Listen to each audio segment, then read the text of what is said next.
ଆଜି ଆମେ ନ୍ୟାୟର ସିଂହାସନର ଅଭ୍ୟାସ ପ୍ରଶ୍ନପତ୍ର କରିବା। ତାହେଲେ 1 ନମ୍ବର ଦେଇଛି ତୁମର ପ୍ରିୟ ଖେଳ କ'ଣ? ତୁମେ ସେଇ ଖେଳକୁ କିପରି ଖେଳ? ତାହେଲେ ମୋର ପ୍ରିୟ ଖେଳ ହେଉଛି କ୍ରିକେଟ।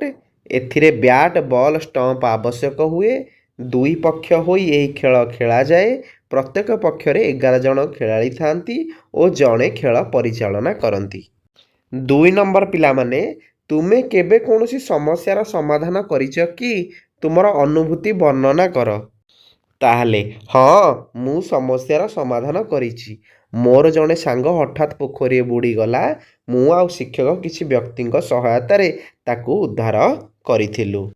3 ନମ୍ବର ପ୍ରଶ୍ନ, ଯଦି ତୁମକୁ କେବେ ରାଜା କରିଦିଆଯିବ ତୁମେ କ'ଣ ସବୁ କରିବ? ଯଦି ମୋତେ ରାଜା କରିଦିଆଯିବ ତେବେ ମୁଁ ନିରପେକ୍ଷ ନ୍ୟାୟ ପ୍ରଦାନ କରିବାକୁ ଚେଷ୍ଟା କରିବି ଓ ପ୍ରଜାମାନଙ୍କର ସୁଖ ସମୃଦ୍ଧି ପାଇଁ କାର୍ଯ୍ୟ କରିବି। 4 ନମ୍ବର ପ୍ରଶ୍ନ, ପିଲାଟିର କେଉଁ ସବୁ ଗୁଣ ରହିଥିଲା ଯେଉଁ କାରଣ ପାଇଁ ସେ ସିଂହାସନରେ ବସିପାରୁଥିଲା? ପିଲାଟି ସିଂହାସନରେ ବସିପାରୁଥିଲା କାରଣ ସେ ଥିଲା ସରଳ ନିଷ୍ପାପ।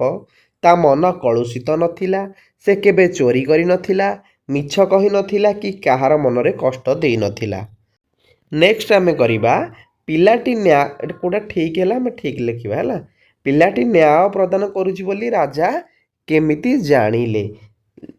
ଲୋକେ ପିଲାଟିର ନ୍ୟାୟକୁ ପ୍ରଶଂସା କରୁଥିବାରୁ।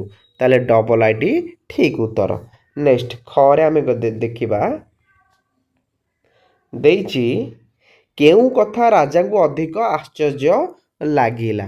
ପିଲାମାନେ ଏଇଠି ଆମର 2ଟା ଆନ୍ସର ହେବ। ସିଂହାସନରେ ବସିଥିବା ପିଲା ଠିକ୍ ନ୍ୟାୟ ପ୍ରଦାନ କରୁଥିବାରୁ, ଆଉ ଗୋଟେ ହେଲା ସିଂହାସନରେ କୌଣସି ଚମତ୍କାରିତା ରହିଥିବାରୁ।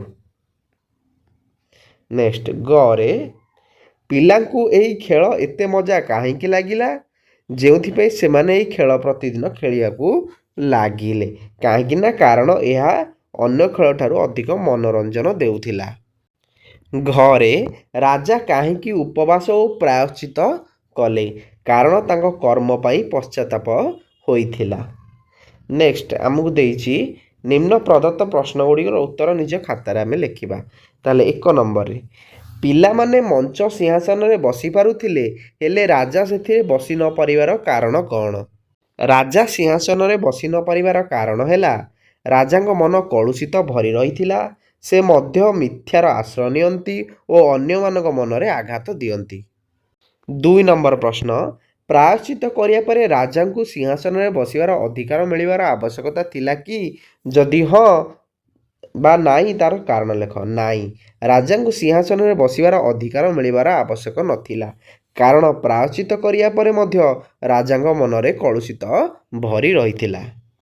3 ନମ୍ବର ଆମକୁ ଦେଇଛି 2 କୃଷକ ନିଜ କଳିର ସମାଧାନ କରିବା ପାଇଁ ରାଜାଙ୍କ ପରିବର୍ତ୍ତେ ପିଲାଟି ନିକଟକୁ ଯିବାକୁ କାହିଁକି ସ୍ଥିର କଲେ?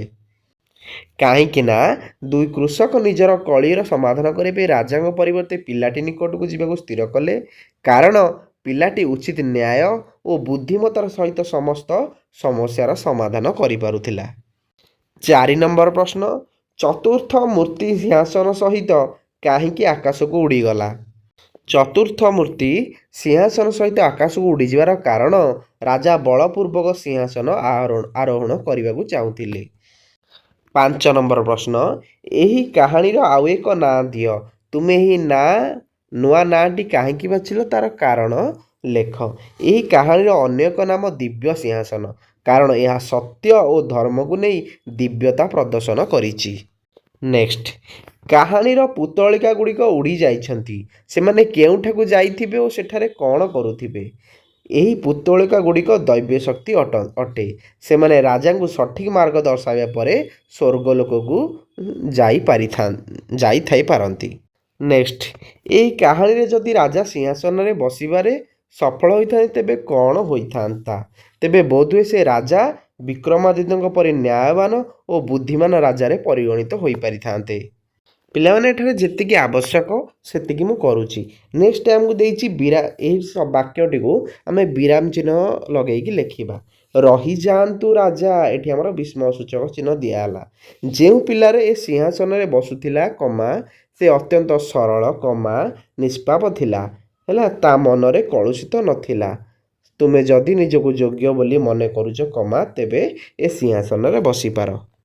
ନେକ୍ସଟ ଖରେ ଯଦି ଗୋଟିଏ ସାମାନ୍ୟ ପିଲା ଏଟାକୁ କରିବା ଯଦି ଗୋଟିଏ ସାମାନ୍ୟ ପିଲା କମା ଏ ସିଂହାସନରେ ବସିପାରୁଛି କମା ତେବେ ମୁଁ ରାଜା ହୋଇଛି ପୁଣି ଧନବାନ ବଳବାନ ଓ ବୁଦ୍ଧିମାନ ଭାବେ ସିଂହାସନରେ ବସିବାକୁ ତ ଅଧିକ ଯୋଗ୍ୟ। ନେକ୍ସଟ 2 ନମ୍ବରରେ ତୃତୀୟ ପୁତଳିକା ମଧ୍ୟ ଉଡ଼ିଗଲା। এই ବାକ୍ୟକୁ ଆଧାର କରି ନିମ୍ନ ପ୍ରଶ୍ନର ଉତ୍ତର ଶିକ୍ଷକଙ୍କ ସହାୟତାରେ ଲେଖ। ଏହି ବାକ୍ୟରେ ବିଶେଷ୍ୟ ପଦ ହେଉଛି ଆମର ପୁତଳିକା। ଏଥିରେ କେଉଁ ଶବ୍ଦଟି ବିଶେଷ୍ୟ ପଦର ବିଶେଷଣ ଭାବେ ବ୍ୟବହୃତ ହେଉଛି? ତୃତୀୟ ଶବ୍ଦଟି। ନେକ୍ସଟ 3 ନମ୍ବର ଆମକୁ ଦେଇଛି ନିମ୍ନ ବାକ୍ୟ ଗୁଡ଼ିକର ବିଶେଷଣ ପଦ ଗୁଡ଼ିକୁ ଚିହ୍ନଟ କରି ତଳେ ଆମେ ଗାର ଦେବା। ତାହେଲେ ଦେଖ ସେଠାରେ ଏକ ସୁଦୀର୍ଘ ପଡ଼ିଆ ଥିଲା, ଏଠି ସୁଦୀର୍ଘରେ ଗାର ଦେବା, ଏତେ ଛୋଟରେ ଗାର ଦେବା, ଏମିତିରେ ଗାର ଦେବା। ନେକ୍ସଟ ରାଜା ଦେଖିଲେ ଯେ ଏହା ପଥର ନୁହେଁ ବହୁତ ସୁନ୍ଦରରେ ଗାର ଦେବା, ହଜାର ହଜାରରେ ଗାର ଦେବା। ନେକ୍ସଟ ଦେଇଛି 4 ନମ୍ବର ତୁମ ନିକଟରେ ଏମିତି କେଉଁ ବିଶେଷ ଗୁଣ ଦରକାର ଯାହାଦ୍ୱାରା ତୁମେ କାହାଣୀରେ ଥିବା ସିଂହାସନ ଉପରେ ବସିପାରିବ ଲେଖ। ତାହେଲେ ପିଲାମାନେ ପ୍ରଥମେ ସଚ୍ଚୋଟ, ସତ୍ୟ କହିବା, ବୁଦ୍ଧିମାନ, କାହାକୁ ଆଘାତ ନ ଦେବା, ଲୋଭ ନ କରିବା, ନ୍ୟାୟପ୍ରିୟ ହେବା ଏବଂ ସରଳ ହେବା। ନେକ୍ସଟ କାହାଣୀରେ ଗାଁ ଲୋକମାନେ ସେମାନଙ୍କ କଳିର ସମାଧାନ କରିବାକୁ ଯେପରି ପିଲାଟି ନିକଟକୁ ଯାଇଥିଲେ ତୁମେ ସେହିପରି ନିଜ ସମସ୍ୟା ସମାଧାନ ନିମନ୍ତେ କାହା ନିକଟକୁ ଯାଅ, ସେମାନଙ୍କ ନିକଟକୁ କାହିଁକି ଯାଅ? ପିଲାମାନେ ଆମେ ଆମର ସମାଧାନ ପାଇଁ ଶ୍ରେଣୀ କକ୍ଷରେ ଶିକ୍ଷକ ଓ ପ୍ରଧାନ ଶିକ୍ଷକଙ୍କ ନିକଟକୁ ଯାଉ କାରଣ ସେମାନେ ଆମ ବିଦ୍ୟାଳୟର ମୁଖ୍ୟ। ନେକ୍ସଟ 2 ନମ୍ବର ତୁମ ପ୍ରତି ଯେ କିଏ କେବେ ଅନ୍ୟାୟ କରିବାର ଅନୁଭବ ହୋଇଛି କି? ତୁମେ ଏଭଳି ପରିସ୍ଥିତିରେ କେମିତି ସାମ୍ନା କର? ଆମ ପ୍ରତି କେହି ଅନ୍ୟାୟ କଲେ ଆମେ ଏହାର ସମାଧାନ ପାଇଁ ଗୁରୁଜନମାନଙ୍କ ସାହାଯ୍ୟ ନେଉ। ପିଲାମାନେ ନେକ୍ସଟ ଦେଇଛି ବସ୍ତୁ ଦେଇଛି ଆମ ଅଞ୍ଚଳରେ ଏହାର ନାଁ କ'ଣ ତମେ ଲେଖିବ ହେଲା। ଏହାର ସପର ସପ, ଦରିର ଦରି। ନେକ୍ସଟ ଏଇଟା ଆମର ମାଞ୍ଜିଆ, ବାଉଁଶ କାଠି ଓ ବେତ ମୋଡ଼ାରେ ତିଆରି। ଏହା ଏକ ଅଳ୍ପ ଉଚ୍ଚ ବିଶିଷ୍ଟ ବସିବା ସ୍ଥାନ। ନେକ୍ସଟ ଖଟିଆ, ଏହା କାଠ ଓ ଦଉଡ଼ିରେ ପ୍ରସ୍ତୁତ, ଏହାକୁ ଶୋଇବାରେ ବ୍ୟବହାର କରାଯାଏ। ନେକ୍ସଟ ଆମର ପିଢ଼ା, ଏହା କାଠରେ ତିଆରି, ଏକ କମ୍ ଉଚ୍ଚତା ବିଶିଷ୍ଟ ବସିବା ଜିନିଷ। ଏବଂ ସର୍ବଶେଷରେ ଏଇଟା ହେଉଛି ଆମର ପଟି, ଏହା ନଡ଼ିଆ କତା ରସି ଓ ପ୍ଲାଷ୍ଟିକରେ ତିଆରି, ଏହା ବସିବା ପାଇଁ ଉଦ୍ଦିଷ୍ଟ। ନେକ୍ସଟ ଦେଲା ସଫା ଥିବା ବେଳେ ଦେହ ମୋ କଳା, ମଇଳା ହୋଇଲେ ଦିଶଇ ଧଳା, ଶ୍ରେଣୀ ଭିତରେ ମୁଁ ରହେ କହିଲ ଦେଖି ମୁଁ କିଏ କଳାପଟା। ନେକ୍ସଟ ଖରା ବରଷାରେ ମୁଁ ଅଟେ ସାଥୀ, ଧରିଥାନ୍ତି ମୋତେ ଅଜାଠୁ ନାତି, ଭଳି ଭଳି ରଙ୍ଗେ ଭାରି ସୁନ୍ଦର, କହିକି ପାରିବ ନାମଟି ମୋର ଛତା, ଗରମ ପାଇଲେ ଆକାଶେ ଉଡ଼େ, ଶୀତଳ ପାଇଲେ ତଳକୁ ପଡ଼େ, ଦେଖିଦେଲେ ମୋତେ ନାଚେ ମୟୂର, କହିପାରିବ କି ନାମଟି ମୋର ମେଘ, ମେଳା ମହୋତ୍ସବ ଆଦର ମୋର, ଛୋଟ ପିଲାଙ୍କ ମୁଁ ଅତି ନିଜର, ପବନ ଖାଏ ମୁଁ ପବନ ପିଏ କହିଲ ଦେଖି ମୁଁ କିଏ ବେଲୁନ। ଏବଂ ଶେଷରେ ଏମିତି ବାଘ ମୁଁ ଛାଡ଼େନି ଘର, ଖାଏନି ମଣିଷ ପିଏ ମୁଁ କ୍ଷୀର, ତୁମ ଚୁଲି ମୁଣ୍ଡେ ଶୁଏ କହିଲ ଦେଖି ମୁଁ କିଏ ବିଲେଇ। ପିଲାମାନେ ଭଲ ଲାଗିଥିଲେ ଭିଡ଼ିଓକୁ ଲାଇକ୍ କରିଦେବ ଏବଂ ଚ୍ୟାନେଲକୁ ସବସ୍କ୍ରାଇବ୍ କରିଦେବ। ଧନ୍ୟବାଦ।